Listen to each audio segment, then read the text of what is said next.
yang sudah memberi yang terbaik buat kami. Amin. Kami percaya Allah bekerja dalam setiap kehidupan umat-umat Tuhan. Amin, Yesus. Apa yang Tuhan rancangkan atas kami, itu yang terbaik bagi kami. Amin. Kami bersyukur kepadamu, apapun yang kami alami saat ini. Amin. Kami Terima percaya kasih, Bapak. Tuhan selalu ada bersama dengan kami. Amin, Yesus. Terima kasih Tuhan Terima Yesus. kasih, Bapak. Bersyukur dalam nama Tuhan Yesus Kristus. Amin. Haleluya. Amin. Amin. Puji Tuhan. Silakan duduk kembali.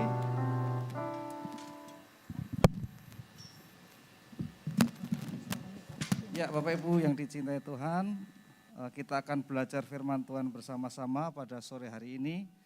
Terima kasih untuk Ibu Ketua yang sudah memberi kesempatan kepada saya untuk menyampaikan firman Tuhan, sharing bersama-sama, belajar bersama-sama dengan Bapak Ibu. Dan waktu itu saya habis menyelesaikan pelayanan doa pagi, kemudian Ibu Ketua mau telepon WA ke saya untuk sharing tentang apa yang saya sampaikan di doa pagi. Jadi ini adalah materi doa pagi yang akan saya sharingkan kepada ibu-ibu semua. Nah, saya kasih tema mengembangkan, menguatkan keluarga di masa pandemi. Ya, sengaja kata mengembangkan yang menguatkan itu saya kasih kecil-kecil, kemudian juga masa pandemi juga kecil-kecil, yang besar itu keluarga. Nah, kalau kita bicara keluarga, bagaimana kabar keluarga kita hari ini di masa pandemi?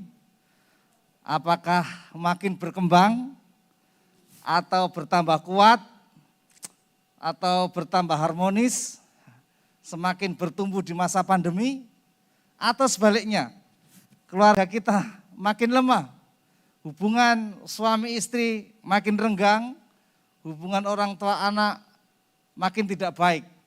Nah, tentu lewat sharing pada sore hari ini kita berdoa meskipun di masa pandemi, di masa-masa yang sulit, masa-masa yang sukar, itu berdampak bagi siapa saja, bagi kalangan atas, menengah, ke bawah. Pandemi sangat mempengaruhi.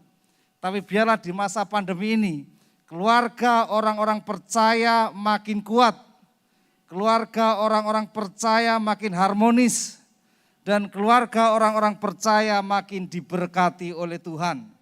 Ibu-ibu yang di rumah juga yang online mungkin tidak bisa bersama kita di gereja. Biarlah kita menjadi pergumulan kita bahwa keluarga kita makin kuat, semakin hari bukan semakin lemah, tapi semakin kuat. Kenapa rumah tangga keluarga kita harus semakin kuat? Karena akhir zaman, hari-hari ini, tantangan keluarga bukan semakin kecil, tantangan keluarga tidak semakin ringan, tapi justru tantangan keluarga semakin rumit. Kalau tantangan semakin rumit, maka kita perlu semakin kuat. Sebab ketika tantangan semakin sulit dan kita makin lemah, maka kita akan dilindas oleh persoalan. Sebab persoalan itu tidak punya belas kasihan. Persoalan tidak punya rasa empati. Kita harus kuat, terutama ibu-ibu harus kuat. Sebab saya percaya kalau ibunya kuat, maka seisi keluarga akan kuat, katakan amin. Kepala keluarga memang laki-laki, tapi kalau kepala tidak ditopang leher yang kuat, dengklek terus ibu-ibu ya. Sebab itu harus kuat. Nah, kita akan baca firman Tuhan. Mendasari apa yang saya sampaikan ini, Yeremia pasal 31 ayat 1 sampai 3, saya akan bacakan. Ibu-ibu yang bisa baca juga kita akan baca bersama-sama. Yang di rumah, yang secara online mungkin ada. Kita akan baca bersama-sama dengan suara yang keras. Karena kalau kita mendengarkan firman Tuhan, iman kita akan dikuatkan. Yeremia 31 ayat 1 sampai 3, 1, 2, 3. Pada waktu itu, demikianlah firman Tuhan, aku akan menjadi Allah segala kaum keluarga Israel, dan mereka akan menjadi umatku. Beginilah firman Tuhan, ia mendapat kasih karunia di padang gurun, yaitu bangsa yang terluput dari pedang itu. Israel berjalan mencari istirahat bagi dirinya. Dari jauh Tuhan menampakkan diri kepadanya. Aku mengasihi engkau dengan kasih yang kekal. Sebab itu aku melanjutkan kasih setiaku kepadamu. Nah, kunci yang disampaikan Yeremia supaya kita memiliki keluarga yang kuat, keluarga yang berkembang, keluarga yang bertumbuh adalah beberapa hal akan saya sampaikan. Yang pertama, keluarga harus menjadikan Tuhan sebagai Allah dalam keluarga.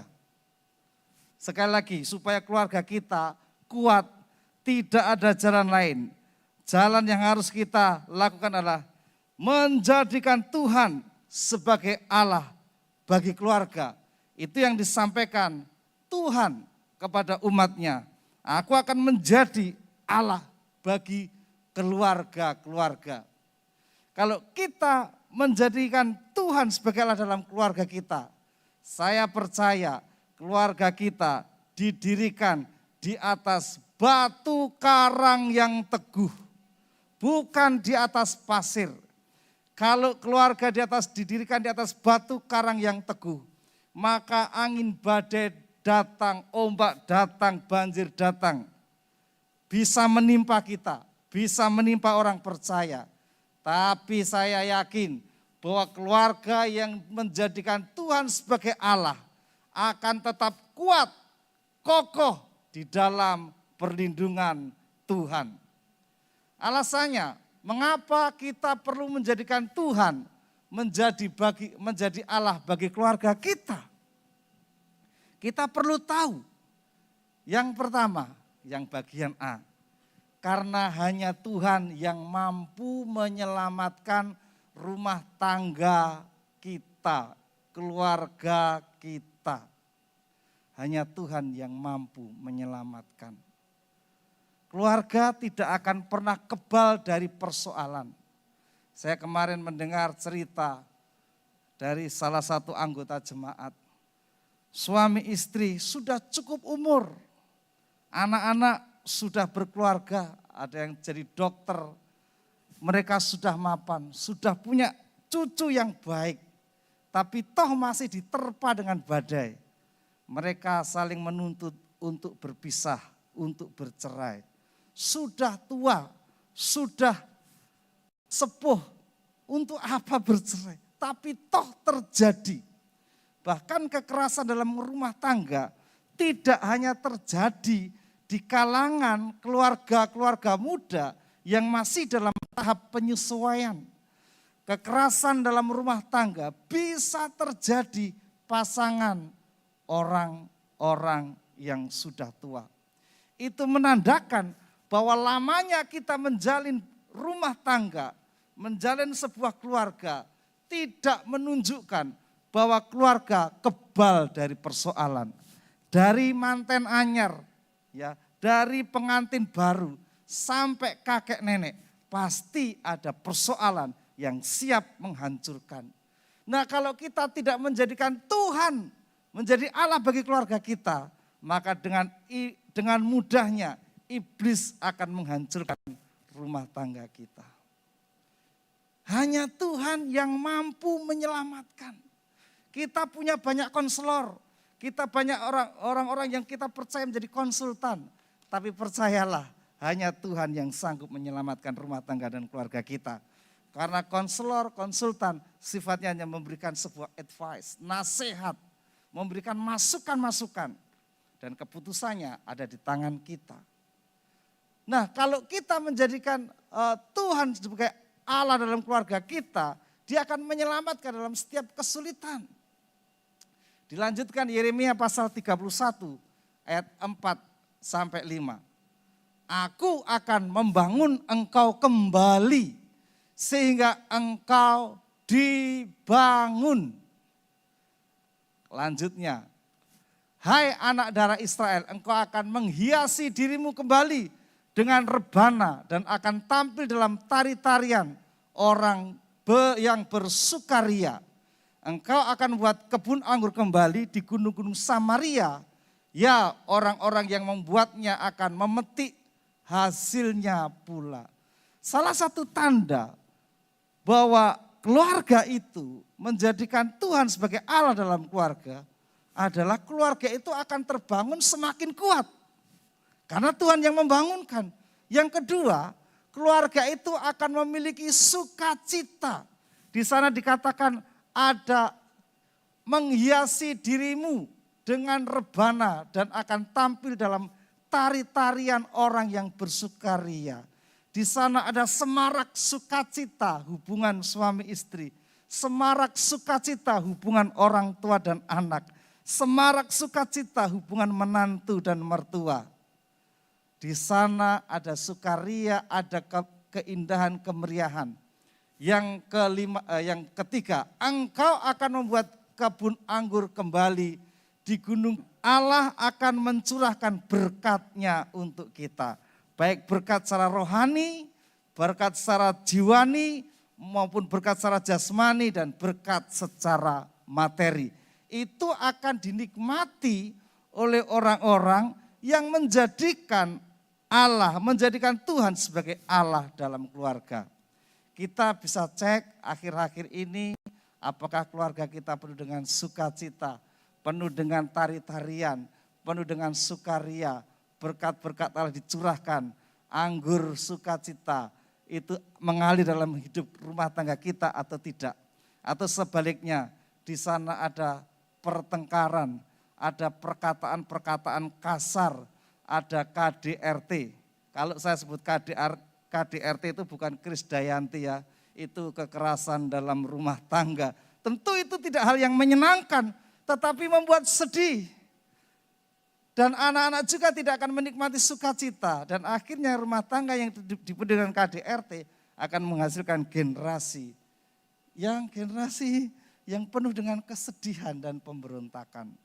Nah sebab itu sore hari ini baik ibu-ibu yang di rumah maupun yang secara online mengikuti ibadah ini. Mari jadikan Tuhan menjadi Allah dalam keluarga. Karena Tuhan yang sanggup menyelamatkan. Kalau ada pergumulan pasti Tuhan akan tolong. Nah ini salah satu contohnya adalah perkawinan di Kana. Ketika Yesus diundang, saya bacakan Yohanes pasal 2. Saya percaya saya tidak catat Injilnya, tapi langsung pasalnya dan ayatnya. Karena pasti ayat ini terkenal buat kita. Pada hari ketiga ada perkawinan di Kana yang di Galilea. Dan Ibu Yesus ada di situ. Ayat 2 kita baca sama-sama, 1, 2, 3. Yesus dan murid-muridnya diundang juga ke perkawinan itu. Ketika mereka kekurangan anggur, Ibu Yesus berkata kepadanya, mereka kehabisan anggur, kata Yesus kepadanya. Mau apakah engkau daripadaku ibu, saatku belum tiba. Tetapi Ibu Yesus berkata kepada pelayan-pelayan, apa yang dikatakan kepadamu buatlah itu. Nah di situ ada 6 tempayan yang disediakan untuk pembasuhan menurut adat orang Yahudi. Masing-masing isinya 3 buyung.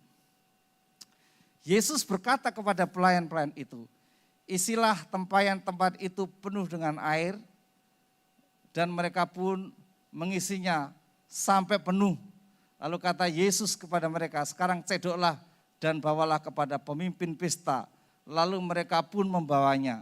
Setelah pemimpin pesta itu mengecap air yang telah menjadi anggur itu, dan ia tidak tahu dari mana datangnya, tetapi pelayan-pelayan yang mencedoknya air itu mengetahuinya, ia memanggil mempelai laki-laki. Kita baca bersama-sama ayat 10, 1, 2, 3. Dan berkata kepadanya, setiap orang menghidangkan anggur yang baik dan sesudah orang puas minum, barulah yang kurang baik. Akan tetapi engkau menyimpan anggur yang baik sampai sekarang.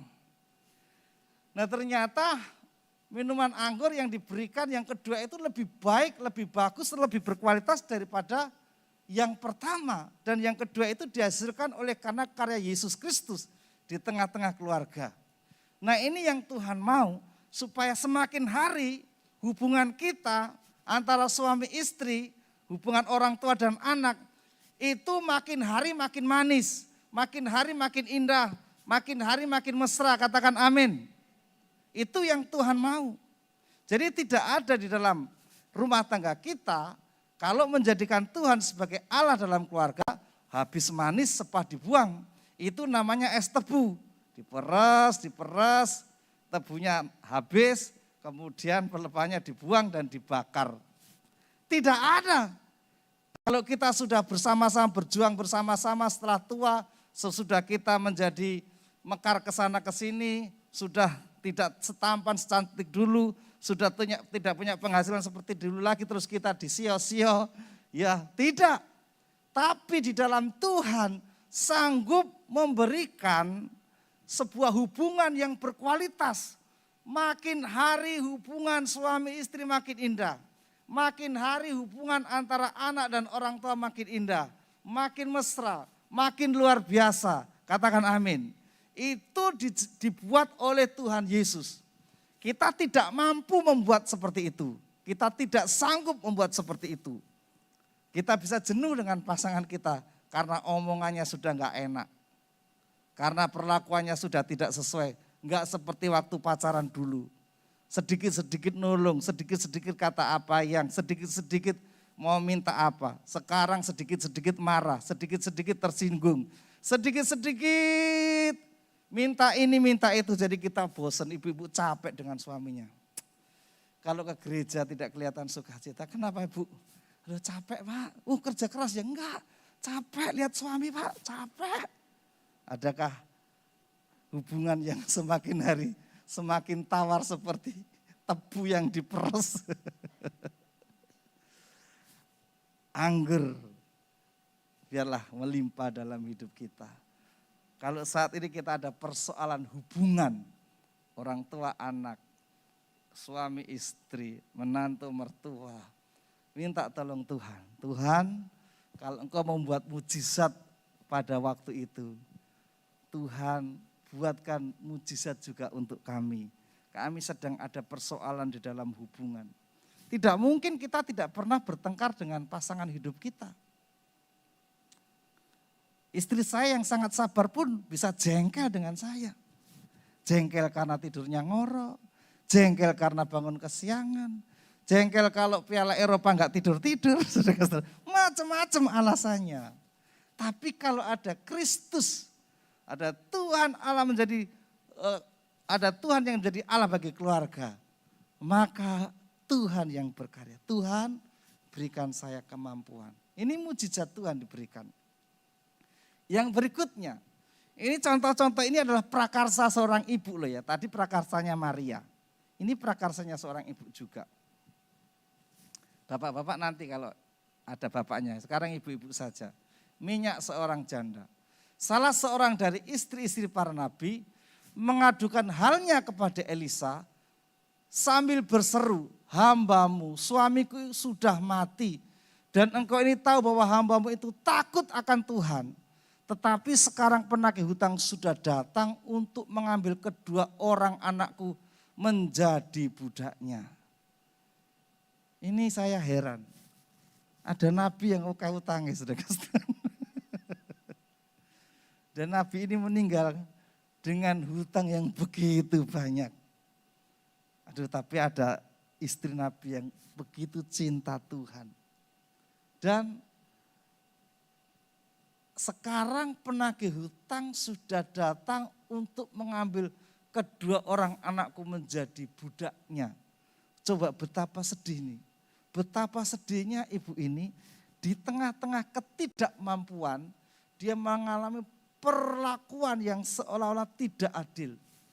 Dia punya utang uang, tapi dia harus membayar dengan anak-anaknya. Ini kan tidak adil. Ya pada waktu itu belum ada undang-undang tentang debt collector dan sebagainya seperti sekarang ya. Kalau sekarang kan sepeda motor yang diambil, mobil yang diambil, ini anak yang diambil. Tapi kita lihat campur tangan Tuhan. Jawab Elisa kepadanya, apakah yang dapat kuperbuat bagimu? Beritahukanlah kepadaku apa-apa yang kau punya di rumah. berkatalah perempuan itu, hambamu tidak punya sesuatu apapun di rumah kecuali sebuah buli-buli berisi minyak. Dia sudah habis-habisan, untuk hidup saja susah. Dan tidak sanggup membayar hutang. Nah, apakah keadaan kita juga mengalami krisis ekonomi seperti ini? Yang diakibatkan karena pandemi, yang diakibatkan karena juga mungkin keteledoran kita dalam memanage keuangan kita. Karena ada orang yang jatuh itu memang karena sebuah bencana, karena pandemi sekarang ini yang memukul ekonomi kita sehingga kita jatuh.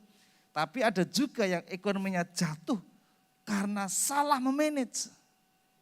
Sehingga tidak hanya membuat dia sedih, kalau sedih asam lambungnya naik. Kalau asam lambungnya naik jadi deg-degan, asam lambungnya naik menjadi panik, pusing dan sebagainya. Ya, kemudian dia berkata, saya tidak punya apa-apa. Kecuali sebuah buli-buli berisi minyak. Lalu berkatalah Elisa, pergilah, mintalah bejana-bejana dari luar, daripada segala tetanggamu, bejana-bejana kosong, tetapi jangan terlalu sedikit. Kemudian masuklah, tutuplah pintu, sedang kau dan anak-anakmu masuk, lalu tuanglah minyak itu ke dalam segala bejana, mana yang penuh angkatlah. Mengalami persoalan ekonomi, dia datang kepada Tuhan. Karena Tuhan menjadi Allah bagi keluarga, maka Allah pasti akan memberikan solusi. Allah pasti akan memberikan jalan keluar secara natural dan secara supranatural. Naturalnya apa? Apa yang ada pada kita itu yang akan dipakai Allah. Supranaturalnya apa? Minyak dalam buli-buli itu tidak habis-habisnya. Bapak Ibu, mungkin kita memiliki masalah soal ekonomi, soal keuangan, apapun penyebabnya. Datang kepada Tuhan. Datang kepada Tuhan. Berharap kepada Tuhan. Tuhan pasti tolong kita. Caranya bagaimana? Tidak tahu. Tuhan yang tahu. Amin. Kalau kita tahu pasti kita tidak datang kepada Tuhan karena kita tahu. Tapi karena kita tidak tahu, maka kita datang kepada Tuhan. Tuhan tolong, saya mengalami masalah krisis ekonomi yang amat mengerikan. Mari engkau campur tangan, engkau turun tangan, engkau buat mujizatmu. Engkau buat secara natural maupun supranatural. Dia harus bekerja keras, pinjam buli-buli dan seterusnya. Nanti bisa dibaca sendiri. Dan akhirnya apa? Hutangnya bisa tertutup. Dan dia bisa bayar hutang dan menghidupi anak-anaknya. Nah, pertanyaannya, apakah uang sisa untuk bayar utang itu bisa dimanfaatkan oleh ibu ini atau tidak? Ataukah dia jatuh miskin atau tidak? Tidak diceritakan dalam Alkitab. Karena kita yang memutuskan. Apakah kita akan pakai berkat yang Tuhan berikan kepada kita sebagai sesuatu yang kita akan kembangkan atau akan kita habis-habiskan. Kalau kita habis-habisan kita tidak manage ya kita akan utang lagi. Tapi kalau kita manage dengan baik maka kita akan bisa hidup olehnya dan bersama keluarga untuk membangun masa depan. Katakan amin. Ya, kenapa kita harus menjadikan Tuhan menjadi Allah bagi keluarga? Karena dia sanggup menyelamatkan apapun persoalan kita. Yang kedua, tidak hanya mampu menyelamatkan, Tuhan mampu, sanggup memberi masa depan kepada kita. Apapun latar belakang kita, apapun keadaan kita, situasi kita. Sebab ini rencana Tuhan dalam Yeremia pasal 29 ayat 11, ayat sebelum nats yang kita baca. Kita akan baca sama-sama ya. 1, 2, 3. Sebab aku ini mengetahui rancangan-rancangan apa yang ada padaku mengenai kamu. Demikianlah firman Tuhan, yaitu rancangan damai sejahtera dan bukan rancangan kecelakaan untuk memberikan kepadamu hari depan yang penuh harapan. Memberikan kepada kita apa? Hari depan yang penuh harapan. Ini jaminan Tuhan, ini janji Tuhan. Dan janji ini diberikan bukan dalam keadaan Israel baik-baik saja, Yehuda baik-baik saja. Tidak, mereka dalam keadaan hancur, tidak karuan. Mereka ada dalam pembuangan. Tapi toh Tuhan sanggup untuk membangun, merajut masa depan putra-putrinya. Katakan amin. Apapun itu keadaannya. Itu dibuktikan pengalaman Allah dalam menyelamatkan orang-orang seperti Naomi dan Ruth. Saya perlu buka di sini karena hurufnya makin lama makin kecil, makin belereng saya Bapak Ibu ya. Bentar, saya akan bacakan. Di dalam peristiwa Naomi dan Ruth ini sungguh sangat indah. Lalu Boas mengambil Ruth dan perempuan itu menjadi istrinya dan diambilnya dia. Maka atas karunia Tuhan perempuan itu mengandung lalu melahirkan seorang anak laki-laki. Dan Naomi mengambil anak itu serta meletakkannya pada pangkuannya dan dialah yang mengasuhnya. Dan tetangga-tetangga perempuan memberi nama kepada anak itu katanya, pada Naomi telah lahir seorang anak laki-laki. Lalu mereka menyebutkan namanya Obed, dialah ayah Isai, ayah Daud. Mereka itu berdua, menantu dan mertua itu janda yang sangat miskin. Sudah tidak punya apa-apa. Mereka tidak layak dipanggil nama Naomi. Dia bilang panggil saja saya marah.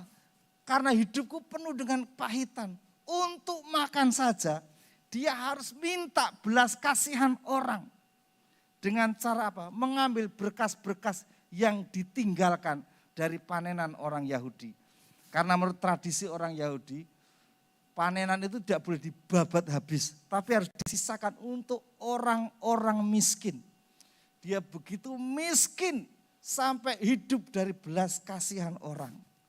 Tapi mereka adalah orang-orang percaya. Dan karena mereka orang percaya, maka Tuhan memberikan masa depan kepada Naomi dan Ruth. Dan itu juga terjadi dalam hidup kita, katakan amin.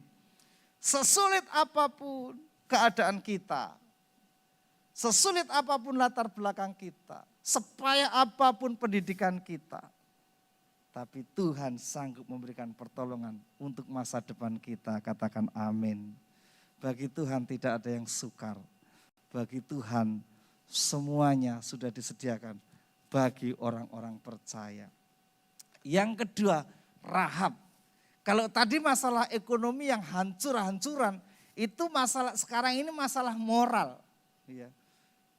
Demikian Rahab perempuan sundal itu dan keluarganya, semua orang yang bersama-sama dengan dia dibiarkan hidup oleh Yosua, maka diamlah perempuan itu di tengah-tengah orang Israel sampai sekarang karena ia telah menyembunyikan orang suruhan yang disuruh Yosua mengintai Yeriko. Rahab ini secara moral hidupnya payah karena dikatakan seorang perempuan sundal. Mana mungkin akan punya masa depan yang baik, mana mungkin akan punya rumah tangga, kehidupannya kebiasaannya jaga gitu. Tapi ketika dia mau terima Tuhan sebagai Allah dalam hidupnya, dalam keluarganya, sepayah apapun latar belakang kita, Tuhan akan berikan masa depan kepada kita. Rahab, akhirnya kalau kita dalam Injil Matius, di sana dia dipakai nama wanita, seorang perempuan sundal menurunkan generasi raja-raja. Coba bayangkan, generasi raja-raja, bahkan raja di atas gelar raja, karena Yesus. Dan Rahab ada di sana. Aduh, luar biasa ya, ibu-ibu yang dicintai Tuhan. Nah, sebab itu penting sekali menjadikan Tuhan menjadi Allah bagi keluarga kita. Nah, itu yang pertama, mengapa kita jika ingin rumah tangga keluarga kita kuat, menjadikan Tuhan menjadi Allah bagi keluarga kita. Yang kedua, bangun keintiman dengan Tuhan dalam keluarga.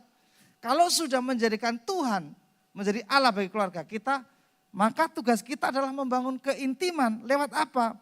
Lewat membangun mezbah keluarga. Ini saya lihat. Nah, seberapa besar sih pengaruh persekutuan keluarga terhadap pertumbuhan spiritual kerohanian kita?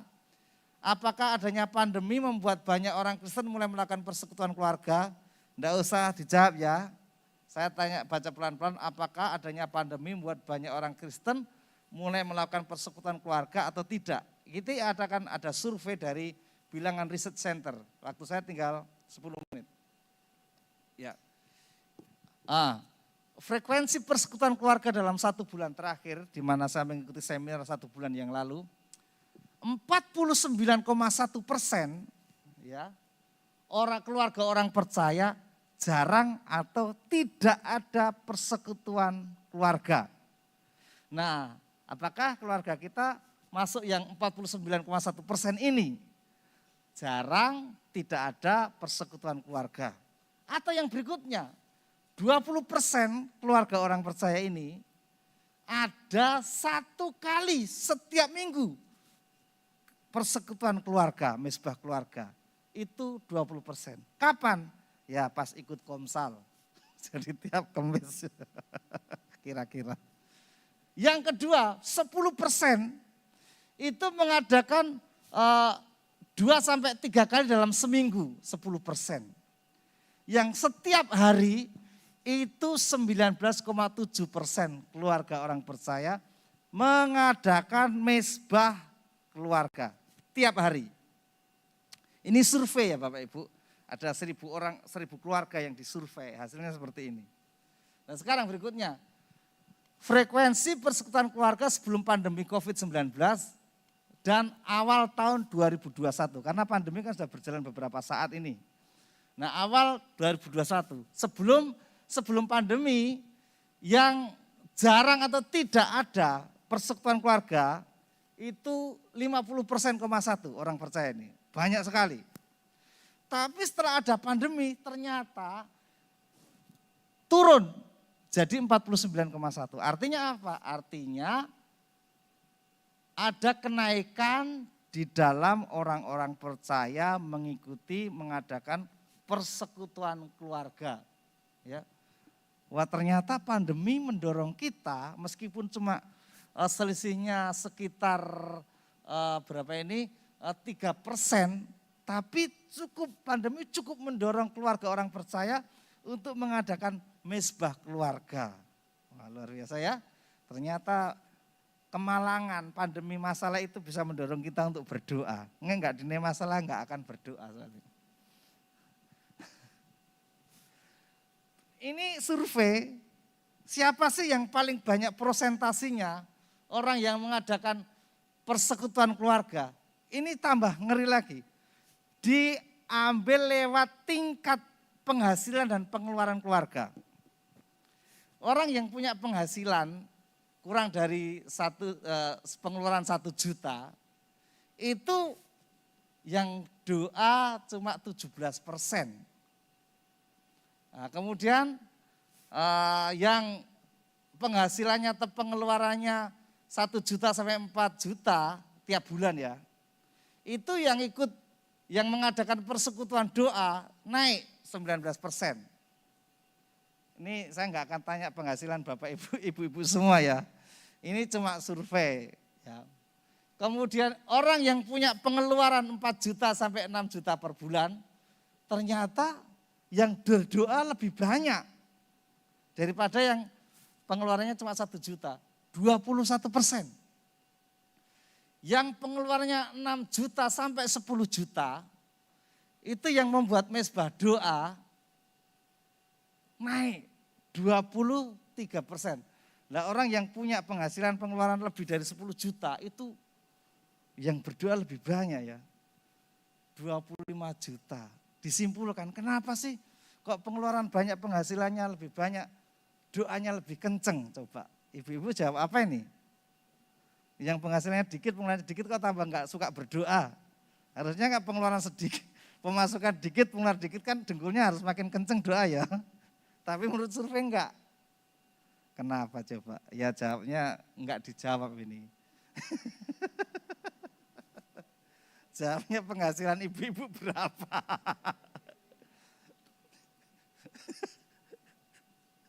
Ini survei ya, Bilangan riset. Nah kemudian berdasarkan peran dalam pelayan, kalau jemaat saja itu disurvei yang mengadakan persekutuan doa tiap hari itu 17%. Tapi kalau orang itu ikut pelayanan sebagai gembala komsal atau sebagai full timer seperti saya, itu yang doa itu lebih tinggi. Jadi ternyata Mbak Tias orang yang melayani Tuhan itu suka berdoa kelihatannya. Umumnya loh ya. Tapi ya ada yang gak suka berdoa 33%. Atau doanya kalau mau melayani saja. Ini survei. Nah, kesimpulan. Frekuensi persekutuan keluarga adalah satu di antara atribut. Jadi ini maksudnya yang poin pertama itu persekutuan doa itu berpengaruh positif terhadap pertumbuhan kerohanian. Tapi sayangnya hanya satu di antara orang percaya di Indonesia yang melakukan persekutuan keluarga secara rutin. Jadi kalau ini ada 5 orang, nah satu di antaranya itu rutin tiap hari. Yang 4 mana? Ya kadang-kadang kalau eleng gak kesel dan sebagainya. Yang ketiga, yang tidak terlibat pelayanan dan yang beribadah di gereja besar kecenderungan lebih rendah frekuensi. Tapi kalau yang pelayanan, waduh, semangat berdoa. Mendoakan untuk ibadah sore, ibadah MWM dan sebagainya. Jadi sering berdoa. Nah, mengapa tidak ada mesbah keluarga? Ini jawabnya. Ini menurut Ibu Magdalena Pranata Santoso itu seorang dekan ya. Karena ini, mindset ini. Kenapa kita tidak mengadakan persekutuan keluarga? Belum memiliki mindset yang jelas dan benar bahwa keluarga Kristen adalah sekolah kehidupan pertama yang mendasari bagaimana orang itu bisa menjalani hidup seperti yang dikehendaki Tuhan. Jadi tidak ada pemikiran bahwa kita anggota keluarga itu kalau bersekutu dalam persekutuan keluarga itu mendasari hidup sesuai dengan kehendak Tuhan. Belum ada mindset seperti itu. Belum ada mindset bahwa keluarga itu sebagai tempat belajar pertama untuk menjalin hubungan yang intim dengan Tuhan. Padahal menurut Ibu Magdalena, mesbah keluarga menjadi sarana yang efektif untuk membentuk cara pandang atau mindset semua anggota keluarga memiliki mindset cara pandang kerajaan Allah atau cara pandang sesuai dengan firman Tuhan. Kenapa? Karena dalam persekutuan keluarga ada percakapan-percakapan berdasarkan firman Tuhan yang akan menolong anak ketika menjalani hidup dan atau menghadapi persoalan, dia akan menyelesaikan sesuai dengan firman Tuhan yang dibahas setiap hari. Nah ternyata persekutuan doa dalam keluarga itu nanti menjadi dasar anak untuk dia itu menjalani kehidupan dan menyelesaikan persoalan sesuai dengan firman Tuhan. Nah, jikalau persekutuan keluarga dilakukan secara rutin, maka mesbah keluarga akan mengajarkan bahwa kita tidak bisa menjalani hidup tanpa Tuhan dan firman-Nya. Di sini mengajarkan persekutuan mesbah keluarga itu mengajarkan untuk kita bergantung kepada Tuhan. Nah yang berikutnya menurut Ibu Magda, halangan yang kedua adalah kemiskinan pengalaman bersama Tuhan. Ya. Jadi ayah atau suami tidak punya pengalaman hidup masa kecil diajari orang tuanya untuk membentuk sebuah mesbah keluarga. Enggak diajari oleh bapaknya dulu. Maka tidak punya pengalaman rohani. Jadi kalau jadi suami enggak akan mengadakan mesbah keluarga. Kecuali sudah mengikuti kingdom training. Nanti sebentar lagi ada kingdom training. Nah kemudian masalah berikutnya, peran istri atau ibu tidak punya keterampilan untuk menolong suaminya mengadakan persekutuan keluarga. Bapaknya pasif, istrinya juga diam saja. Dalam bahasa Yunaninya tidak ngoprak-oprak untuk diadakan mesbah keluarga. Tapi kalau istri ini punya peran penting, ayo mesbah keluarga, ayo kita berdoa sebentar saja loh. Kita berkumpul, kita berdoa sebentar saja. Nanti Tuhan akan tolong hidup kita. Nah kalau ada peran istri seperti itu, maka mesbah keluarga akan terbangun. Kalau istri juga tidak, maka ya tidak ada. Nah, karena waktu saya sudah habis, hal-hal berikutnya akan saya sampaikan besok kalau dapat jadwal lagi. Sekarang kita akan berdoa. Tuhan, terima kasih sore hari ini Engkau sudah memberkati kami. Seberapa yang kami dengar, biarlah itu memberi kekuatan bagi kami ya Tuhan. Berkati kami semua, berkati ibu-ibu yang di gereja maupun yang mengikuti secara online. Tuhan berkati rumah tangga dan keluarga kami supaya di masa pandemi ini keluarga kami semakin kuat. Keluarga kami semakin berkembang. Keluarga kami semakin diberkati oleh Tuhan. Hubungan suami istri makin berkembang. Makin mesra, hubungan orang tua dan anak makin luar biasa. Bahkan hubungan antara menantu dan mertua diberkati Tuhan. Sehingga keluarga kami, keluarga yang bercahaya. Terpujilah nama Tuhan dalam nama Tuhan Yesus, haleluya. Amin.